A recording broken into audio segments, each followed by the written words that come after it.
So clearly I pushed the wrong button. That's the old intro. It's been that kind of week. Hello everyone. My name is Chris the Comic Vet. Hope this live stream finds you safe and well. So yeah, I'm starting at 7 p.m. Eastern Standard Time, which is the time that I was when I first started doing this community hangout way back in the day, like 7-8 months ago, whatever it was. And then it switched to 7:30 because of a job I got. Well, I don't have that job anymore, and I have myself a new job. And that gives me now the opportunity to go live at 7. And usually the show kind of goes for an hour and change. And then that way, everyone who kind of has that 8 o'clock block on YouTube, feel free to hop over there and enjoy a little bit of the time with them. With that being said, I do have some friends of mine backstage. Let's bring them forward. From beautiful California, it's C-List E-Man. What's up, Chris? How you doing? Doing good, my friend. Thank you for having me on the show. I greatly appreciate you letting me come. My pleasure. And I'm sorry that I missed yours. I literally clicked the link and it said that I missed it by like 55 seconds. And I'm like, oh, well, I can't leave a comment because then I'd be lying. But I will go back and check that out. And don't worry, that's what it's there for. It's there on the rewind. I purposely do my show like that. Oh, I'm gonna do it right now. Why not? And just let people do it on the rewind. It's all right. Right. And from wonderful Wisconsin. Are those two words that have never been put together? Let's find out. Taylor? Oh, no, Wisconsin's hot garbage right now. Roe v. Wade. We're good. Anyway, we're not getting into that. But let's talk about how you like to pad your view hours, Chris. We can talk that, but let's talk about you padding your view hours with the world's longest intro. Yeah. I pushed the wrong button.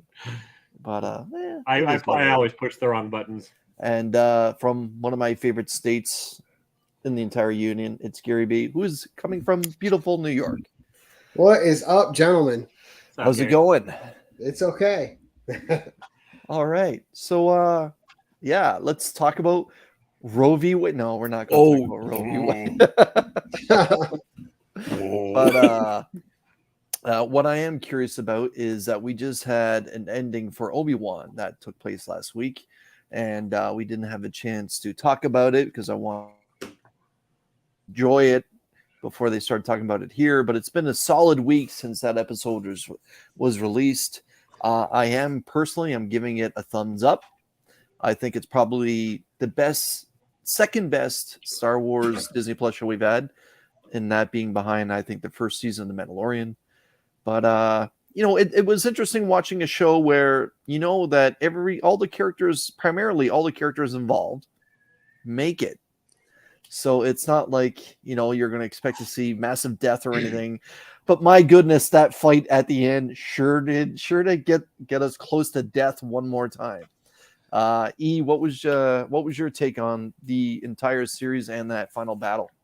So, okay, to be honest with you, the entire series I thought was okay. The first half of the show, I'm kind of like, nah, And when Vader showed up, of course, the menacing side of that just came through. I'm like, oh, it's kind of like a Boba Fett, where you need a Mandalorian to come in and save the show. Vader came in and saved the show. But that final fight, it did Christian Haydenson right. Like it was redemption for that young man. Old man actually now, right? Christensen. I'm sorry, I said Christensen. I apologize. But yeah, it did him right. Like, and then with that final line that he dropped, like it was well done. Well done. Très magnifique. Oui, très magnifique. Taylor.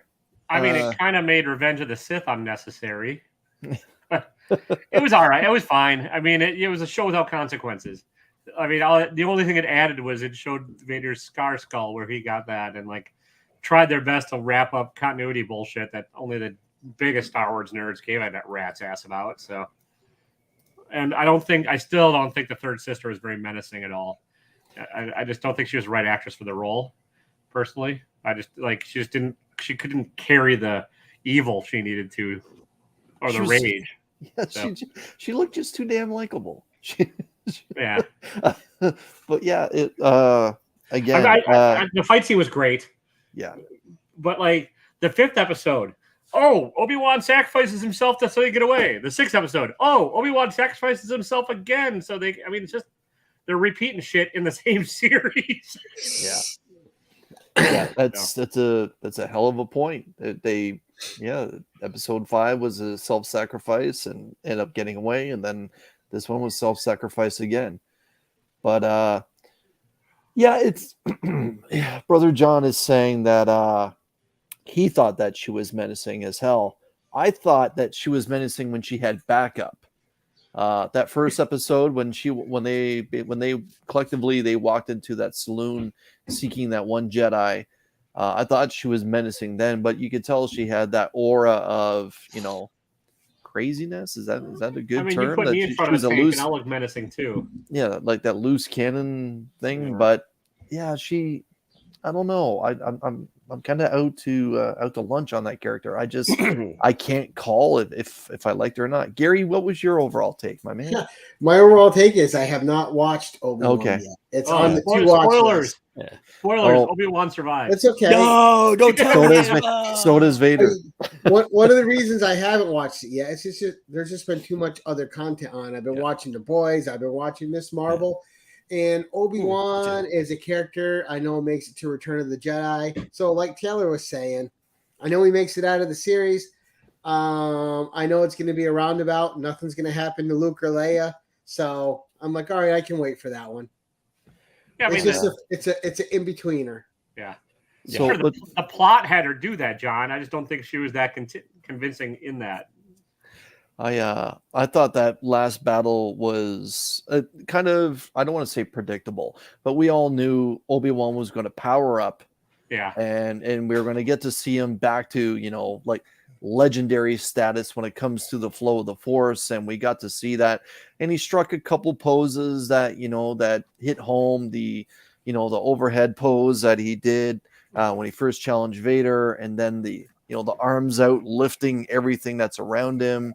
Yeah. And then the one part I thought they did brilliantly was when Vader clearly lost and we had the split helmet. And Gary, please forgive me for spoiling this, but the conversation what they had back and forth was very well done. However, Hayden Christensen and the flipping back and forth between Hayden Christensen's voice and the synthesizer voice of James Earl Jones, I thought was very well done. So you can tell that the suit was incredibly damaged and that he's still speaking, and then we still had that little bit of James Earl Jones flavor kick in while, basically Anakin was addressing him point blank.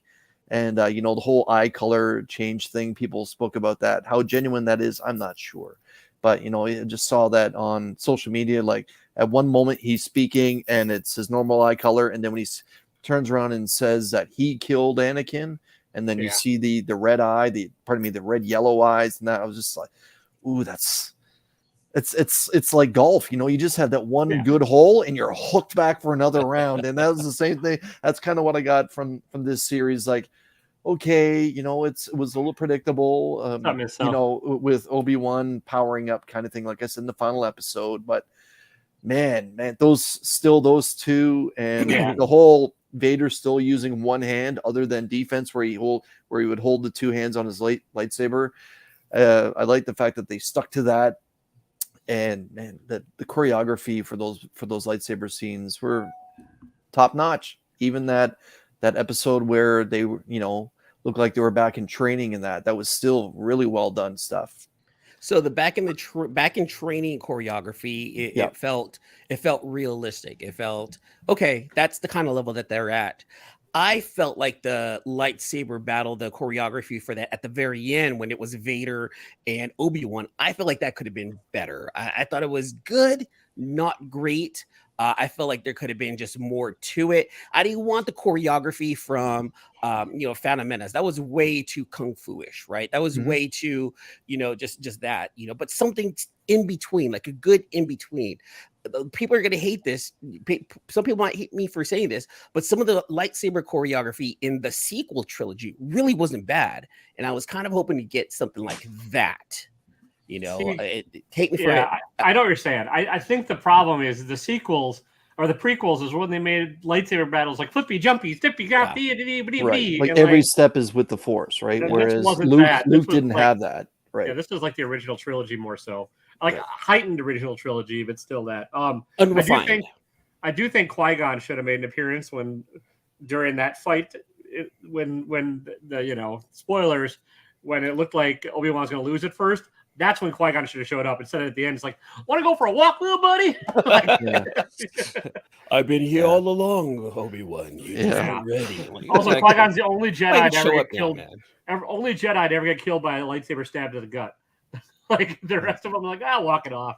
The reasoning behind the Sith coming back after after dying, pretty much, it kind of left a bad taste in my mouth. I'm like, really? So the Sith can come back because revenge is a powerful tool, and you don't know what can happen if you have enough revenge, and you can come back. So that explains how Darth Maul comes back and how the Grand Inquisitor comes back, but yet Qui-Gon can't come back because he doesn't hate. Like I don't know. I didn't like that. I didn't like that explanation. Yeah, but Darth Maul sells toys, so they didn't have much of a choice but to somehow bring him back. Qui-Gon kind of stuck to the character. Yeah, so. And again, most everyone agrees that the whole Qui-Gon, Obi-Wan, and Darth Maul lightsaber battle, Duel of the Fates, was probably the best one that Star Wars has put forward yet. Again, that whole Darth Maul just firing up that second part of his lightsaber. Ooh, some beautiful stuff. And with that, because Ray Park is a martial artist, a lot of the martial arts, flying through the air, kung fu status, and that made sense, and it was cool. And honestly, the song made it even better. Let's not lie, dude. Duel of the Fates, other than the original Star Wars score, is just probably the best out there. So, the original Star Wars score, or what? The Imperial March is pretty iconic too, though. It's no, for sure. But you're right, Gary. It's better. It was much better than the Yoda Count Dookie. But okay, let's switch gears. Gary talked about The Boys, and we finally had Herogasm this past week. And man, oh man, what an episode that way. But if we're going to talk battle, I think the best battle of the week goes to The Boys. And I'm sorry, E.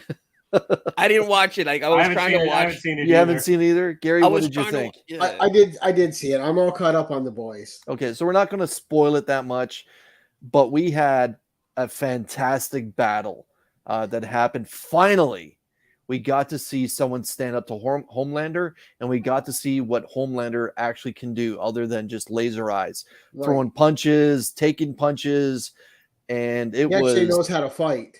And let me tell you, like, if he's supposed to be that universe's Superman, he did Superman justice. He knows, it was Anthony Starr, who plays Homelander, did a great job overall with the fight choreography for that scene that happens during Herogasm. And I think I got Herogasm one time in a mystery box. I got him in. I didn't open that book, so it's unfamiliar to me. I know what it's all about now. Let me tell you. But here's the thing about that episode, though. I found the whole Herogasm part of it. Right. I was whelmed. Wasn't overwhelmed. Right. It was it's just like a bunch of paying homage to 70s porn. Well, it was just it was just like is that where we're going with this? Because what I thought was better about it is that was only whelming because the story elements I thought were really strong. Like you had Huey. Yeah, this was the best episode this year, I felt. Yeah, and Starlight coming to terms with feelings of inadequacy with Huey and her, and her just not needing him to be a hero, just needing him to be him.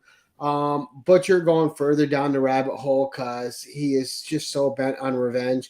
And then with what's his name? Captain America? No. Oh, MM?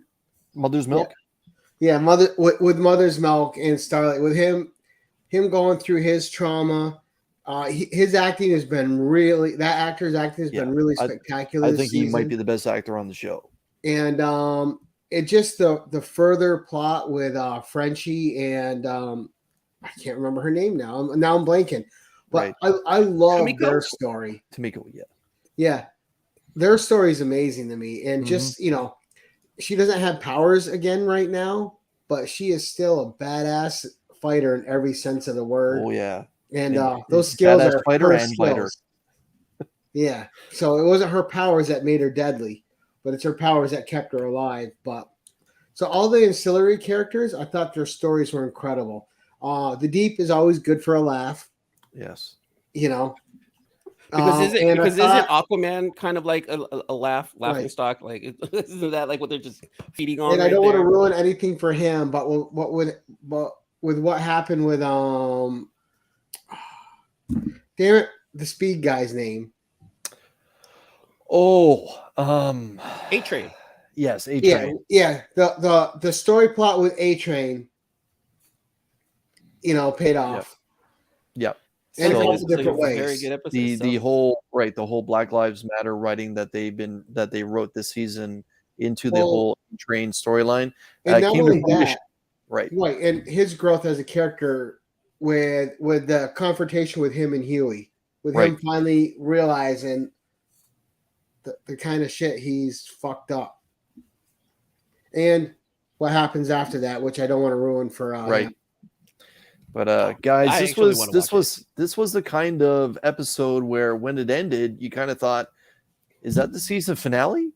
Because you had so many, in for the boys series, you had so many oh my god moments outside of Herogasm itself. The fight that Homelander is involved in, I'm just going to leave it at that. That was incredible to watch. They did a real good job with that. And then A-Train's moment, and then the whole breakup of Huey and Starlight. It was just one of those. I'm like, oh, I guess is that it? Like, And where's Maeve? right? And the whole thing with Maeve is gone, and also Exploding head girl. yeah, the senator, right? The Snake Eyes looking character, Black Noir. Black Yeah, Noir. Black Noir. I Black know this Noir. show. Oh my god! Right, this is Black Noir had a yeah. moment too in the last episode, and he's vanished, and he's supposed to be, the right hand of Homelander. And just and the guy, I want to interject too because we didn't mention him. The guy playing Soldier Boy, Yes, is, Jensen Ackles. Yeah, he is putting some major threat level vibes out there. Like when he's on screen, he could be every bit as menacing as Homelander.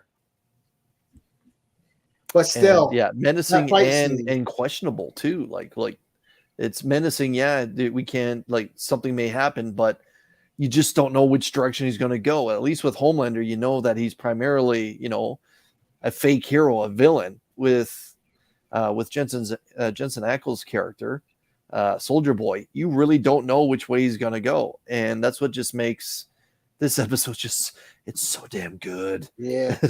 so damn the good. one thing him and Homelander have in common is ultimately neither one of them care as long as what they want is the end product. Right, their ego is what they have in common. Right. Yeah. Wait, so Soldier Boy comes back?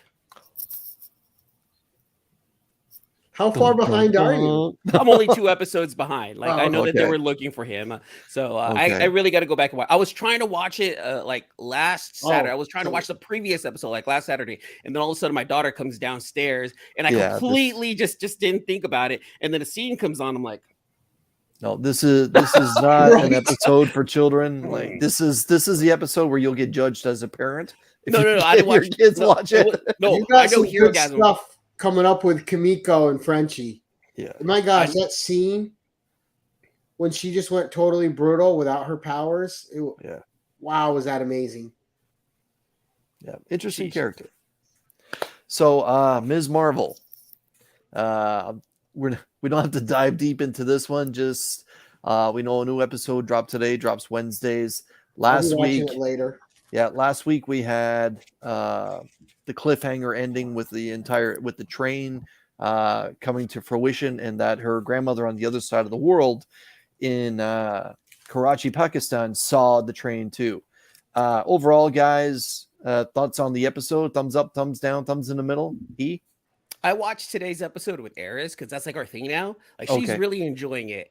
Yep. I like this show. I like this show because it is a PG show. It is a PG Marvel show for kids. Yep. It's not too violent. It's the choreography, the special effect is very Disney-ish. Yes. I'm not going to knock this show for that. You know, I'm not. I can't expect high quality MCU stuff with this show right here. I absolutely love the diversity. I love the familyness. I love how they're bringing like a whole new culture to light with this show. Yep. These last episodes have actually been pretty fun to me. I'm really enjoying it. I like the direction. I've mentioned this in the past, but I like how the MCU is going in the direction of using artifacts instead of stones for like the new cosmic thing that might be coming here. I'm digging that a lot. Today's episode, to be honest with you, was an okay episode. We kind of get a little bit more information into Aisha and what everything means, and Kamala runs into a new group who are kind of there to protect. Like this show feels very familiar to other nerdy things that we watched in the past, like any Indiana Jones things. Overall fun. I'll still give it a 7 because there is some things where I'm like, but it's my daughter loves it. I love the fact that I'm watching it with her, so I really like it. TW? I've not seen today's episode, so I can't spoil it. Like last week, that son of a bitch. No, I ruined everything. I messed everything up there. I liked it a lot. I think it's a breath of fresh air compared to some of the other stuff they put out lately. Okay. I think the people that are hating on it for some stupid ass reasons. Like it's not necessarily made for the middle-aged white guy. No. Like every other comic show and property has been. So it's a little bit different target audience. Yep. I think it's necessary. I think it's like for what it does, it's fantastic. Yes. The semi-predictable like high school subplots, I don't really give a fuck about, but it's still an entertaining as hell show. Yeah. I do wish they would go back to a little bit more of what they did in the first episode with the background imagination stuff, but I get it why they haven't. I understand why they haven't, but I dig it a lot. So yeah, the deeper we get into the plot, the less they need that special effect. And that was the whole her shiny background stuff. She is, so she doesn't need that. So yeah. Gary, have you and your family been watching it? I've been watching it. So you like The Boys for the reasons you like The Boys. The Boys is The Boys, right? Yep. It's outrageous. It's its own thing, and it's unapologetic in what it is, and it's 100% awesome for it. Now let's get to Miss Marvel. I will watch both of them back to back. I love Miss Marvel too. Every single time that show is on, it completely charms the hell out of me. That whole cast is amazing. Good way to put it. Yep. Every moment with her and her family, I find adorable, and I absolutely love it. I've seen a lot of people hate on it and say, "Oh, I don't like all the floofy stuff in the back." It represents a different style, which different helps generation ground the Kamala Khan character and who she is. And I'm going to be 52 here in a week, and I don't have any problem with that style. I love it. And the problem, I think, and I'm going to get on my soapbox a second, so y'all better fucking listen. Where's that mute button? I think the problem most days now with anyone that watches anything that's not directed at them, their first reaction, I didn't like it. It sucks. Well, if something's not directed at you, it doesn't mean it sucks. It just simply means it's not for you. And it's okay. Not everything has to be directed at me. My kid can watch something that's directed at him. He loves it. I don't go, well, that sucks. I go, oh, that's just not for me. That's okay. Miss Marvel isn't directed at me. And I still love the hell out of that show. Like I said, every time her interactions with her parents and her brother and the extended family, all that feels so genuine and comes across so heartwarmingly. And the way that family interacts, it's just completely endearing. And every time I watch the episode, I'm completely charmed the whole episode. And I didn't have any expectations for this going in. I just took it for what it was, and I've loved every bit of it. Well said. I can't really add much more to what the three of you said. I'm actually really enjoying it too. The one thing I can add that the three of you didn't mention is I'm really enjoying the soundtrack too. Like the music they're playing, whether it's music from that part of the world, the two countries that New Jersey, that's part of the setting too, right? New Jersey, that's right. That's that part of the world where her Right. That part of the world, her family is originally from India and then into Pakistan after everything happened, that part of the world during that timeline, and then into today. I'm really, really enjoying the music. I think it's excellent. It's one of those, it's that, I don't want to say it's its own separate character, but whoever scored it is doing a great job. Yeah. Yeah. I want to also throw this in too. What they're doing with the cultural aspect of this show, I think they're handling it perfectly. You know, it's teaching me some things. I love how the parents aren't the overly strict type of parents that I know a lot of us have had growing up. You know, they're not bringing that forth. And they kind of tease that they might be in the very first episode, the first 10 minutes. You kind of thought, oh, she's going to have, you know, overbearing parents. Yeah. And we were like, I was wrong, like in my thoughts that way. And especially the dad. Really cool. Yes. The dad is really, really cool. Yep. The people who put this show together culturally did a fantastic job, to where I'm looking at Moon Knight. I'm like, this is how you guys should have taken it. This is how it should have been, you know, because I know with Moon Knight, the director, the shoulders, they were trying to bring forth the Egyptian lore and that one felt forced. Whereas with Ms. Marvel, it feels very natural, very everyday, and they're doing a fantastic job of handling that. That's what I love about this show. And it just doesn't seem rushed. Yes. The entire production doesn't seem rushed. But all right, gentlemen, my wallet is not in a good mood today. My venture to Retro Rocket Comics in Cambridge, Ontario, which is my LCS of choice. It was one of those days. But beat up a little, huh? But I got me some bangers, let me tell you. I don't want to go first. E was the first to join me backstage. So E, I'm going to put you in the hot seat, my man. Ooh. And E, show us what you got. And here we go. All right, you guys. So you guys know I like my indies. I'm mostly an indie guy. So there's a lot of things that that I picked up that are actually ending this week. So I'm sad to see some of these go, but I was able to pick up a brand new property just to see how it goes. So let me go ahead and show you guys what I got. And this is the end to this little mini series. Went ahead and picked up Land of the Living Gods number 5. This is a really, really good book. I really enjoy the lore behind this one right here. We're gonna. I don't know how to explain this book other than it's fun. I like it. It's pretty. It's got pretty pictures in it. Colors just mesmerize me. But it's a really good book. I was really digging Land of the Living Gods. My one and only Big 2, Batman Beyond the White Knight. Love the smile. Right. It's so menacing. Sean Murphy does such a fantastic job with the art in this one right here. So I'm continuing that series. Berserker number 9. It's been not bad, but definitely not great. So I'm just continuing on with it just to see how it happens at the end. We're still trying to figure out if we can immortalize B. That's pretty much what's going on. I like the direction of this book right here, but we're going with the Ghost Cage number 3. I want to say that I think this is the final issue. This is supposed to be like a really, really short run. But this book was $5.99. So I'm taking it as every issue is like a double size. That's really an image book? This is an image book. This is by Nick. Where were you at? There is it. Nick Dragotta and Caleb Goldner. Okay. Really, really good. Really, really good. I'm really dig. This feels like a video game, by the way. This feels like I'm reading a video game. Different levels that they have to go through. This is actually going to be given in a giveaway later on. So I'm just going to quickly show Chicken Devil number 1. This is the mask variant. It's going to be given away. Department of Truth, you guys. Come on. Like, I love. Go ahead. I was going to say, I feel like that cover came out about 4 days too late for Gary B's patriotic live stream he had last week. To me, that cover has it's just it's pure 4th of July as a Canadian. I'm saying it's pure 4th of July. It's something that you would see for sale at a flea market maybe, or on a t-shirt you could pick up at Walmart, or like on boxer shorts, something like that, right? Yeah, it's a hell of a cover.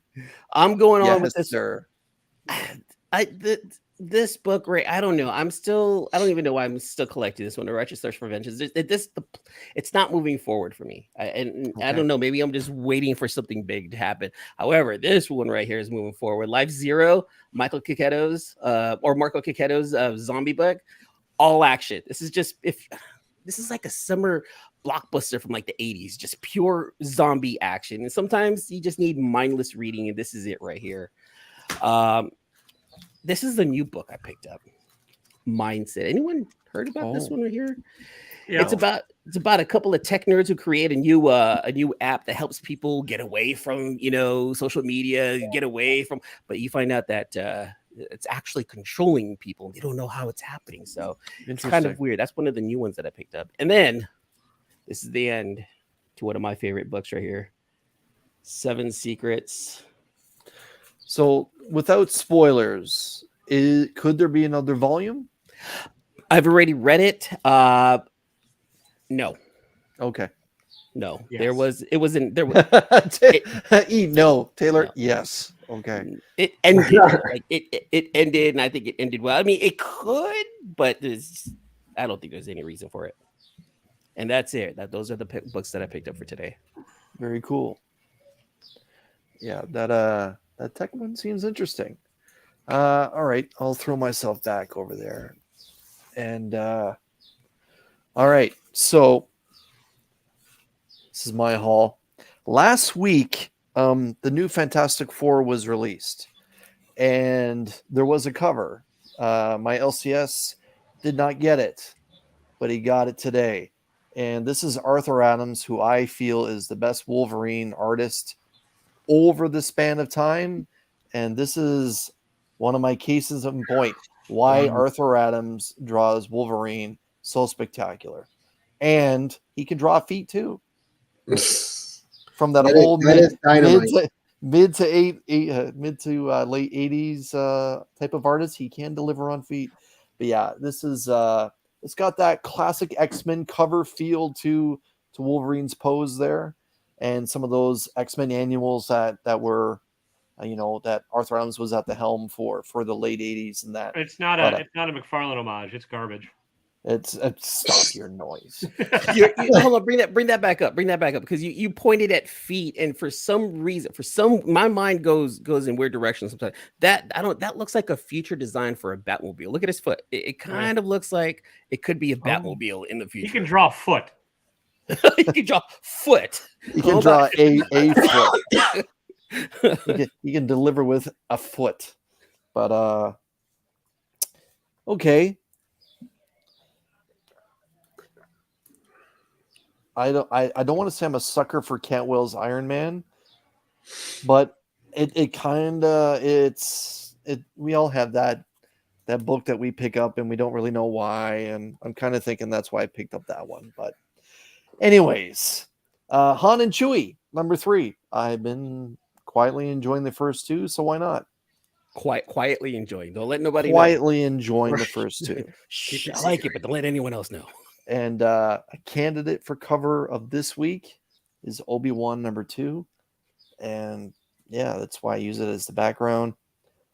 But yeah, the first issue I thought was really well done.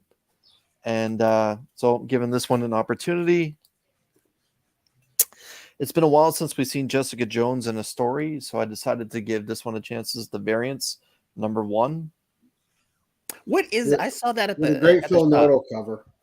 Oh yeah, Phil Noto does the interiors as well. Gail Simone, yeah, Gail Simone. A multiverse of Jessica Jones, right? Oh, okay. They're kind of doing that with Spider-Gwen right now too. With all they're doing it with fucking everybody. Yeah, right. And Miles is the controversial one right now, and Remy's joined us. Remy, my man, how you doing? Just to finish up. A Righteous Search for Vengeance. I kind of agree with E. It's kind of stalled over the last couple issues, but I do trust Rick Remender, so I will give it till issue 10, and then if it doesn't, hurry up and do something. I mean, I like the ending of the previous issue, but everything that led up to it, it was kind of like, then you got the real not gonna like this issue then. Okay. I haven't read this, but I'm sure Taylor picked it up and has read it and will voice his opinion about it quickly. But it's issue 1 of Public Domain by Chip Zdarsky. Yeah. And let's say 85% of the time I'm really liking what Zdarsky's doing. I saw that at the shop. I passed it up though. DOT. Yeah, you know me. And another cover for Candidate of the Week. I believe this is the end of this series as well. It's Batcat issue 12. Did they actually get married this time? I don't know, but I will let you know. I don't care. And Libra Mayo's cover. This is the B cover for Detective Comics 1061. If you can't, sorry about the glare because it's a dark one, but it's basically Batman's image in a puddle. And I did read this just because anyone who pays any kind of attention to my channel knows that the DC storyline that I'm enjoying the most right now is DC versus vampires. And they came out with another one-shot today.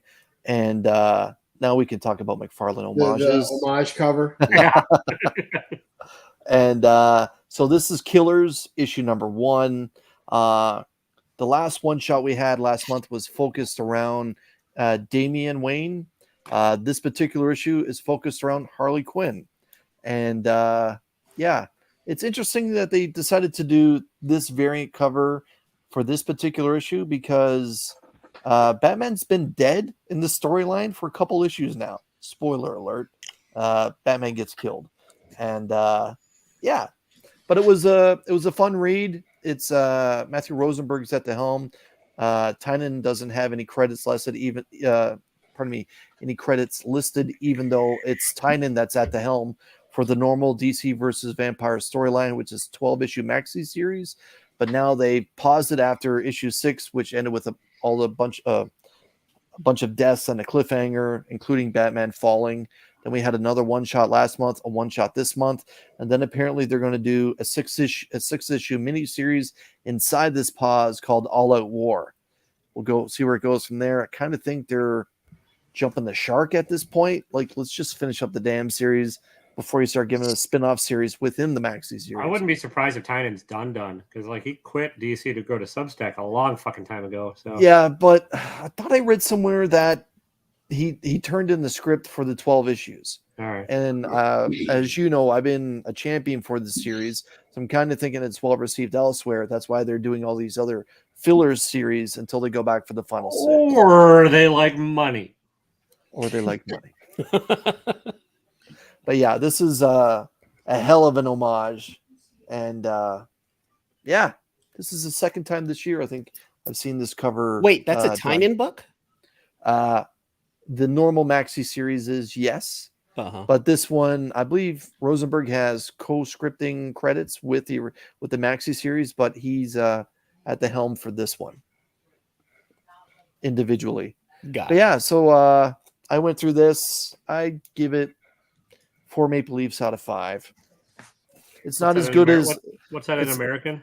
It's about like 2.5 stars out of 5 when you do the currency conversion. Gotcha.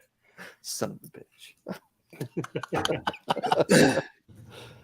But yeah, let's see. Austin's here. Evan St. Wart. Hope that you're doing well. Appreciate your time. Remy, my man, how are you? How did you enjoy? Enjoy that big old con that you got to visit? It was okay. Did you make out with Chip, and do you have to be quarantined now? Possibly. Yeah. There was a chance. What, he's got the Rona. Let's put it to you like this. When I saw that post, I was like, he's giving me a warning. Yeah. Oh, Chip is tested positive, has he, boys? Yeah, he posted something on IG earlier today. Oh, that's terrible. And you know, he was like in positive spirits. Says, "Oh, but it was all worth it." Oh, dude. Respect all my buddies. I have a theory about my island blood protecting me from certain things, but that's a video I need to do by myself. I'm only 50%. You let your wife rant about that dumbass theory too. Nick is saying, guys, you're wrong. He posted a pregnancy test. Well, that's what it is. Well, congratulations. We're way off. Congratulations, Chip. That's awesome.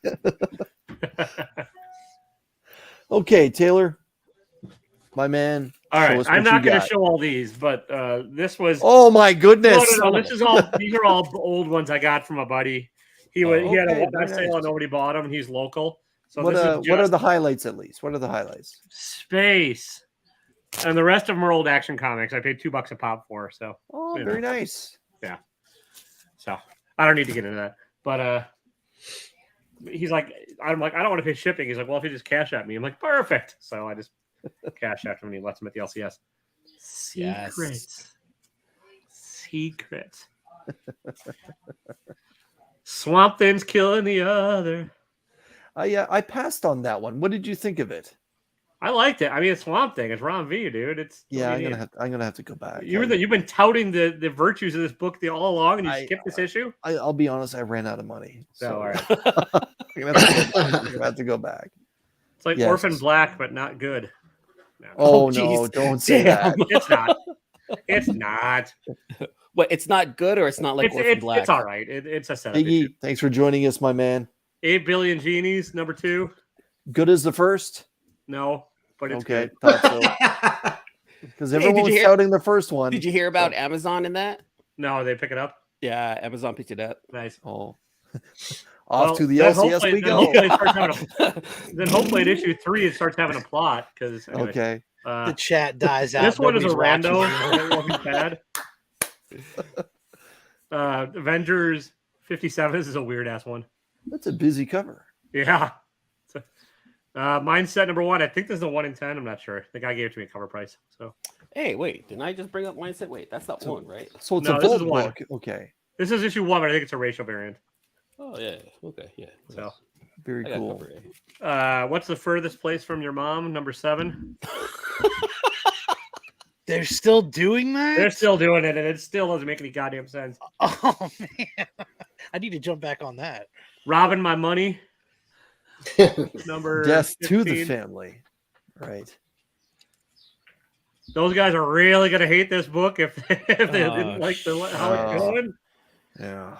Agent of Worldy.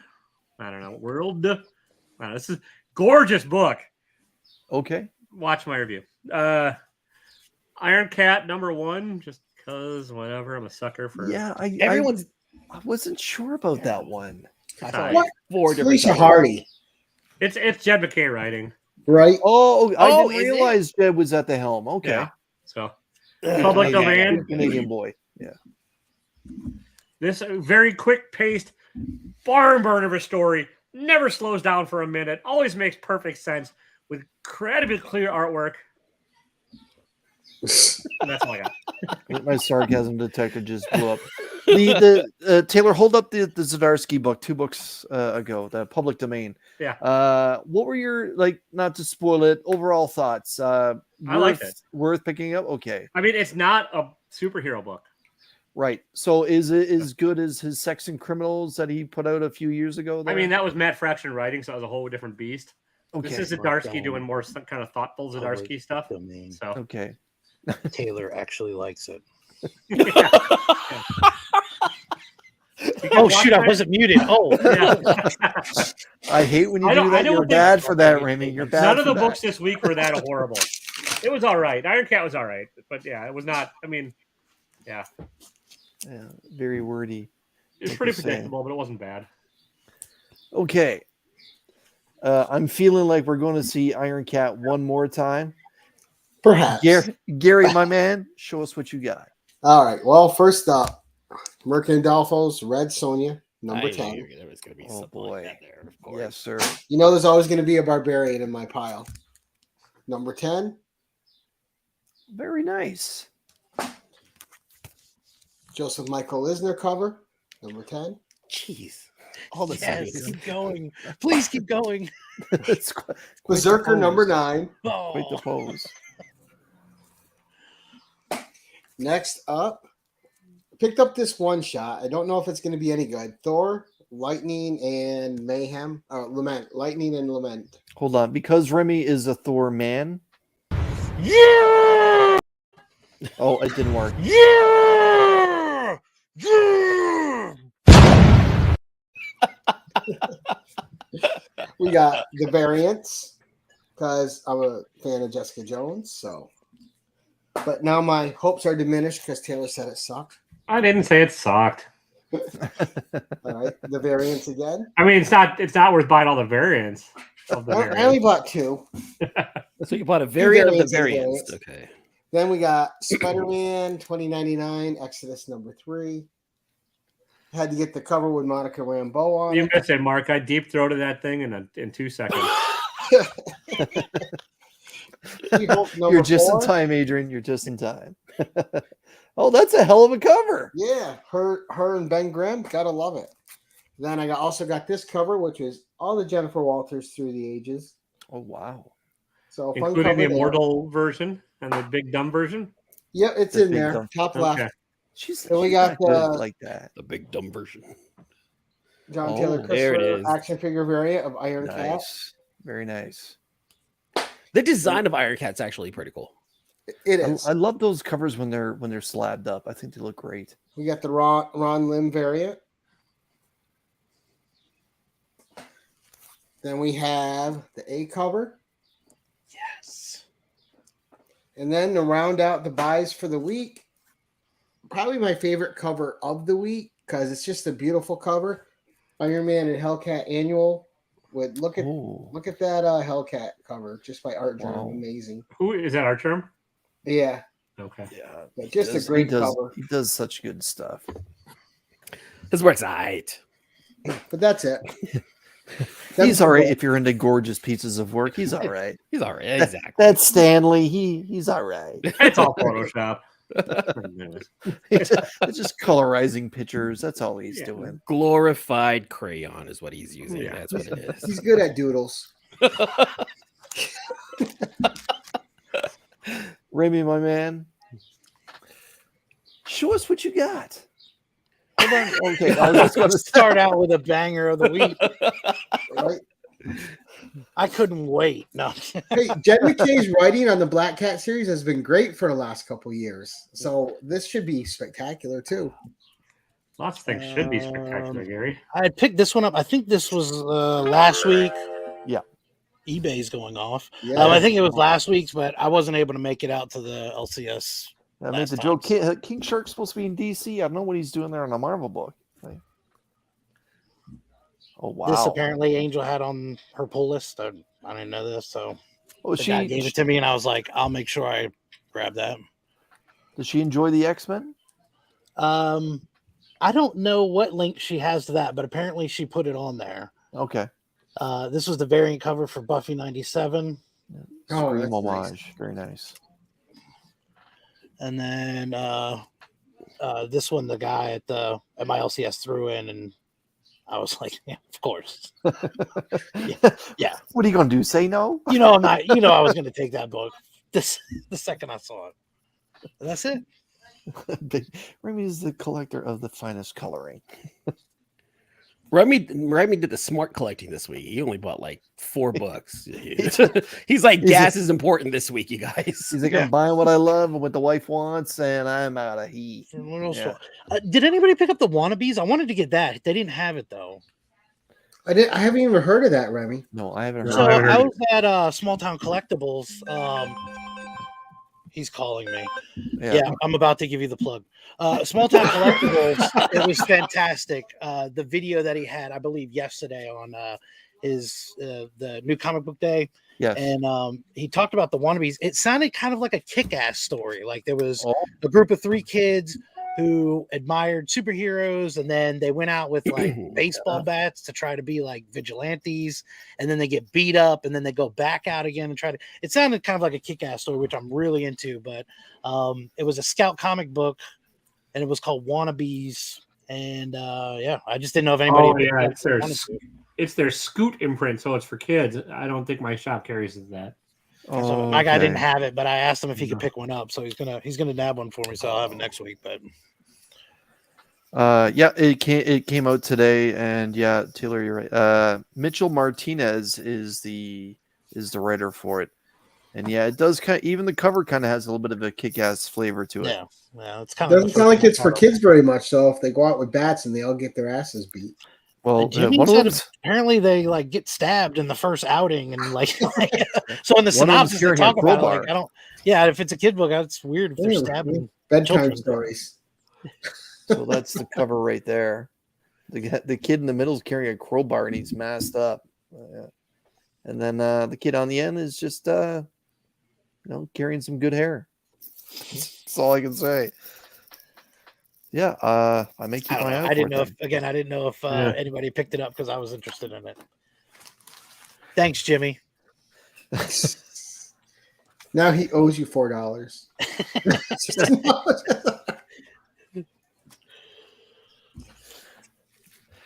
Very good, very good. So before we wrap this up, guys, Thor, Love and Thunder. Are you guys planning on seeing it? I believe it's out next week. Are you planning on seeing it opening weekend? Oh, yeah. Remy doesn't have to answer. Opening weekend it might be a little tough. I probably watch it that following Monday. Okay, we'll see what happens. I really want to watch it. There's like a special. Remy probably. There's a special like Thor, like art gallery thing that's happening at a local theater that they're going to be doing. I'm going to try to shoot a video over there and hopefully I can put it up specifically for Remy. I'm only doing this for Remy because Remy's the Thor guy, you know. It's true. It's true. TW, you can plan on hitting up Love and Thunder next weekend? Probably, yeah, because I dig the Thor myself. I'm still hoping Beta Ray Bill's making an appearance, but I doubt it. Yeah, and Gary B, you gonna be bringing bringing your oldest one to join you, or not next weekend? Yeah, probably. I can't wait to see it. So yeah, I'm all set for Jane Foster Thor. Right. I hope that we get more than just 5 minutes of her, like that somehow Thor's in a different universe or whatever, and she's the Thor of that universe. Like I hope that she actually gets quality screen time. But we'll see. Remy, so my question is, Remy, what day are you actually going to go to see it? I don't know. I'm actually usually pretty late to the movie thing. I don't know why. We're always like, oh yeah, we'll try to go out that weekend, and then maybe it's our children or our kids or the children. Like maybe if we didn't have children, then we'd be able to, or like our kids. Sometimes you gotta lock them in the basement, Remy, and just take care of you. This is what Benadryl's for, Remy. Go watch Thor. No, I'm gonna try to make it out. No, for real. Yeah, like I haven't pre-bought the tickets or anything like that, but I normally where we usually go, we don't have to. So yeah, I'm gonna try to see it opening weekend for sure. Yeah, Biggie saying, are you planning a mass attack on opening day? Oh shoot. Adrian saying, yeah, hell yeah, he's going to see it, or he's referring to Biggie saying that he hopes Thor does his best. Hulk Hogan. Are you cosplaying when you see it, Remy? No. Weak. No. I hope to see it next week, and I haven't secured tickets. Actually, I haven't even tried, but I like going to a matinee, and usually there's always seats available for the weekend matinees and stuff. Yeah, we never have to buy ahead where we're at. We always just show up and you can get tickets. Oh man, that must be nice. I live in a huge metropolitan area where there's 47 movie theaters. They're all sold out like 14 days before the movie's like even released. Man, it's like concert tickets over here. Like I don't know, man. Do I want to see Genesis and Phil Collins or Thor: Love and Thunder? Oh, son of a bitch! I can't decide. Well, I got Phil Collins in the Deadpool, so you probably want to go and see Genesis. At any moment that day, opening day, I'll just drive by, and if I decide I want to see it, I'll go see it. And I'll just wheel the car in, and I'll buy one seat, and I'll stretch out across a couple of them, and I'll bring a little blanket, and I'll lay down and watch my movie. Get a little mole in your pillow, and just Oh man, so that you can just pick your seats there too. See, we have to pick our seats. See, this is terrible for me. Like movie watching over here is so difficult. You have to choose your seats like ahead of time, man. Oh god. Now, were you joking, or is Phil Collins actually playing with Genesis again? They actually just finished that tour. Like, what did they make up? Yeah, no, they just toured. They finished. They literally just finished the tour. Like I used to like the last Phil 60 days. a lot, but I recovered. Take a look at me now. Yeah. Well, no Jacket Clark was a Bad great dad album. joke, I know. Yeah. Wow. Yeah. But yeah, he's all joking aside, he's in bad shape. But anyways, Remy, what's coming up on the Remy Q Studios YouTube channel, my man? Tomorrow we're going to do a new Let's Talk About It. Oh. And I will hopefully have a video of some of Heroes Con. I'm going to have a separate video. I might have just a small recap of Very the cool. con, not the shenanigans, but the con. Very cool. C-List E-Man, what's coming up on your YouTube channel? So I have the top 3 new comic book day picks coming up this weekend. I'm going to drop a video for that to choose my top 3 for next week. No mail calls. I haven't really ordered anything lately, but I'm planning on doing this the E-Man show on Monday or Tuesday. It really all depends. I'm not 100% sure. I'm really trying to focus on this new segment show, and I just can't lock it down. Very cool. TW. Tonight, 8:30 Central Time, comic book reviews are out. Tomorrow, 8:30 Central Time, some jerk named Chris the Comic Vet challenged me a while back to do a top 10 first appearances list, and so well, that's 3 holes in the ground. That's finally dropping tomorrow, and I tagged 3 people to do theirs, so you'll have to watch and see if you're tagged. Yeah. And no unboxing match next Thursday or next Monday, Tuesday, whatever the hell, because it's America weekend, and we all know how gung-ho I am about this country right now. America. Yeah, we've been staying away from the whole United States political landscape. This episode we'll finish up strong and not touch it. Gary B, my Don't man. touch America, Chris. Well, we have it's tomorrow in bad night. shape. Yeah. We have tomorrow night on In the Hot Seat with the Usual Suspects. We have Dale of Suspense on. Oh. And then the following Tuesday, coming up on the 10-1-1, is Circumstances. Terrific. We have him coming up. And in the next week or so, we are going to schedule Remy Q on for sometime late August, because we're finally catching up on the schedule here. And Remy agreed to come on after he made me do some groveling. It wasn't my finest moment, but I got through it. But we're probably going to be we got Taylor rescheduled for that too. And now I'll just have to reach out to C-List E-Man and see if he won't snub me. I'm sorry, who? What he wants what? Forget that guy. He don't want nothing to do with that guy. But as his agent, I'll go ahead and say yes, he will show up to whatever you need him to show up to. I'll force that jerk to show up wherever. Right.